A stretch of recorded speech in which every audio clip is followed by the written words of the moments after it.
क़याम इंसानियत जो हमारे शहर की तस्वीर है और शहर से बाहर काम करती है, पूरे मुल्क में काम करती है। आप उसका सदर है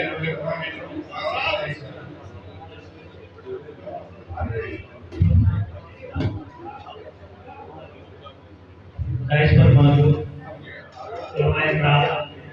और मौजूद सामने अस्सलाम वालेकुम।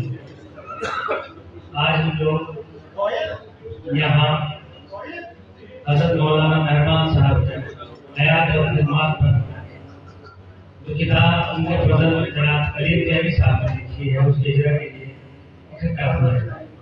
हालांकि हज़रत मौलाना मोहम्मद मेहरबान साहब की हयात और खिदमत एक किताब में इकट्ठा हो जाए ये मुमकिन है। हजरत का ताल्लुक मुझसे पहले मेरे घर के बड़े भाई मोहम्मद अब्दुल रहमान साहब से लगभग 40 सालों से था और मैं उस वक्त घर में सबसे छोटा था। तो जब भी हजरत मौलाना मेहरबान साहब कराते थे तो मेरा मौका उनके खिदमत के लिए हुआ।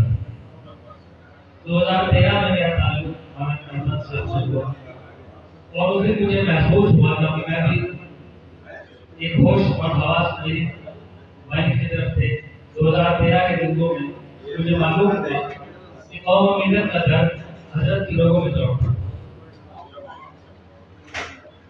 समाज की इस कदर फिक्र थी, कौम की इस कदर फिक्र थी, ये मुझे 2013 में भी मालूम थी। आज हजरत हमारे बीच नहीं है। हजरत के जाने के बाद जगत में नुकसान हुआ है वो जगह है, लेकिन हम सब लोगों के बीच हम लोगों को भी एक सरपरस्ती की कमी है। जगह जगह मौके पर हमें एक ऐसा सरपरस्त था जो हमारे अच्छे और बुरे कामों को गाइड करने के लिए था, लेकिन आज वो हमारे बीच नहीं है।